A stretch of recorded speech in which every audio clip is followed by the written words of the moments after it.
He's going to go on and on and on about the rest and how everybody's on back-to-back. How dare you put words in his mouth? They celebrated like they won a championship. I got to find some type of way to fade him. LA nightlife is undefeated. Call me a hater if you want. Yeah, these guys are too soft, man. I keep saying it. That's why it's true, because it makes me look smart.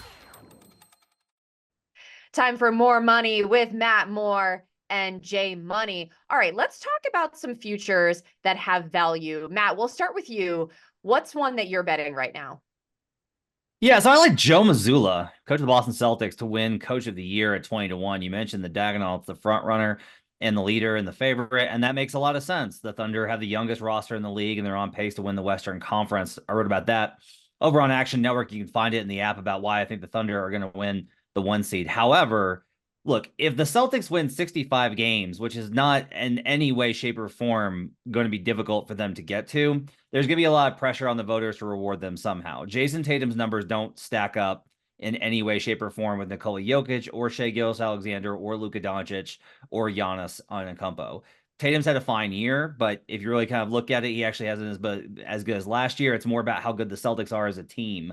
Mazzulla, on the other hand, is going to have coached this team to one of the best records we've seen over the last 10, 15 years in his second season head coaching, when he was kind of thrust into the role last year after the suspension and later firing of Ime Udoka. So at 20-1, I just think the voters are going to have a little bit of, wait, are we really not going to give anything to the Celtics? Are we really not going to reward this at all? Like, no, Drew Holiday can't win Defensive Player of the Year. Derek White can't win Defensive Player of the Year. White's starting, so we can't win six-man.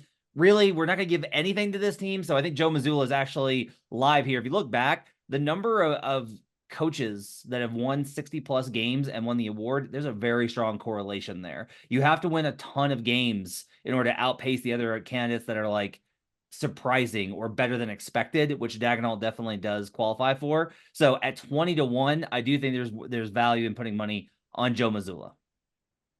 I really like the look, especially when you consider that a lot of people aren't talking about Tatum for MVP. And Jay, what about you? Well, first off, I mean, does this convince me? The Matt, I mean, what a breakdown by Matt there. He's convinced me, and it makes perfect sense as well. You have to give them some type of award, and like you said, Tatum's not doing good enough to win MVP. We don't think he's going to win MVP, and I mean, obviously, I think that SGA is going to win MVP. I think that's what has the most value right now. If they finish with a better record than the Denver Nuggets, which I think that they will, even though the Nuggets are kind of surging right now, if they finish with a better record, you have to give SGA the MVP. I mean, you don't have to, but I think he's going to get it there. And with that being said, if SGA gets MVP, you don't want to give them MVP and Coach of the Year as well. And that number is too long there for Joe Mazzulla. So what a breakdown by Matt. I mean, he's talked me into it. I got to put a little something on that. But for me, I'm serious though. But SGA MVP at plus 250. Obviously, he's the runner-up. But I think as long as you're getting anything more than plus 2-1, anything higher than plus 200, I think SGA is going to end up getting the MVP this year. Matt, why don't you give us your approach to betting MVP? Yeah, so I'm a position better. I'll bet all throughout the year. I've got a pretty big portfolio that I've added to throughout the season. And I have a big position on Shai already, but I keep looking at this, expecting the moment to come for me to hedge, and it hasn't hit yet. I got to say, if I was taking, let's say we're going to do a 5-unit play on the board, I would do 3 units on Shai Gilgeous-Alexander at plus 255 to win 3.25 units. That to me gets you in a very good position. It's going to be way more than that based off of where the numbers are at. So you come out with a big profit there. I'm with Jay. I think Shai's going to win. I think Shai's going to be the winner. He's number 2 in the straw poll. Guess what? The second guy in the straw poll has won of that straw poll in the season, has won the last 2 seasons. There's going to be a lot of momentum. I would put 1 unit on Giannis Antetokounmpo. I know that sounds crazy given how the Bucks have kind of performed this year, but the Bucks are starting to roll. You're seeing that now. They're getting it together, and the numbers do stack up. Giannis is averaging 30 points per game on 60% shooting from the field. Nobody's ever done that. So that's going to be a big push for him. And then I would maybe put 1 unit on Luka Doncic. Back-to-back losses versus the Pacers and Cavaliers, that's tough. But the Mavs still are a much better team after their trades. If they're able to get to the 4 seed, say, there's going to be a lot of conversation about him because he's leading the league in points, 34 per game, and he's averaging 7 and 9. Like, the numbers are ridiculous for Luka Doncic. He's near a triple-double, averaging 34 points per game. Even in this offense expanded, hyperinflated era of the NBA, those numbers are absolutely bonkers. So I would do 3 units on Shea at plus 255, a unit on Giannis, and 1 on Luka. Interesting strategy. And neither of you are interested in betting Nikola Jokic. So, Jay, what does that come down to for you?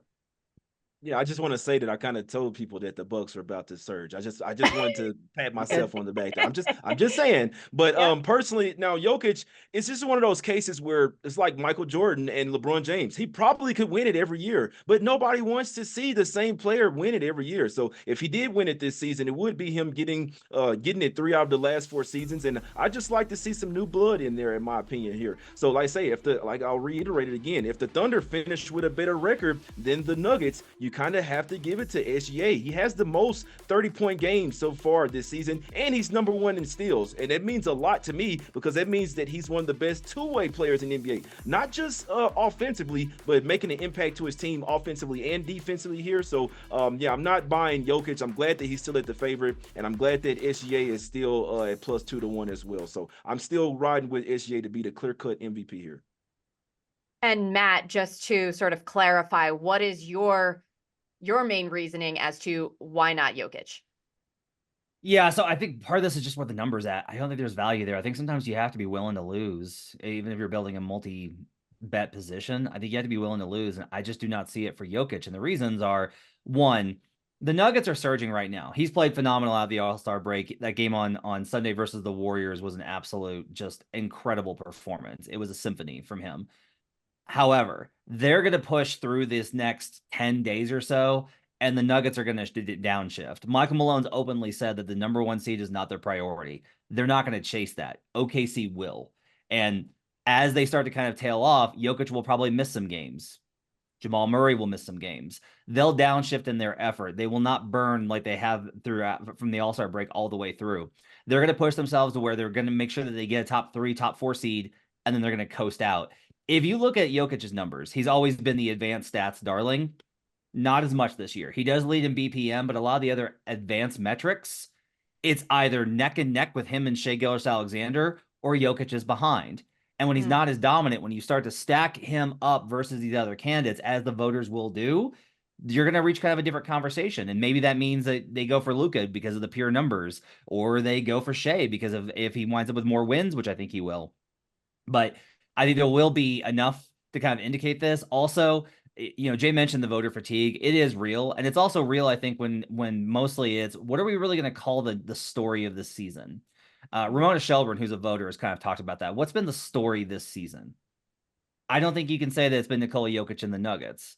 I think the Thunder, having the youngest average age in the league, finishing with a number 1 seed in the Western Conference, that's a pretty big story in the NBA this season. So I do think Shai's got a better chance. I do think that there's no chance for a couple of candidates that have been mentioned, like Jayson Tatum and Kawhi Leonard. I do not think those guys have a chance.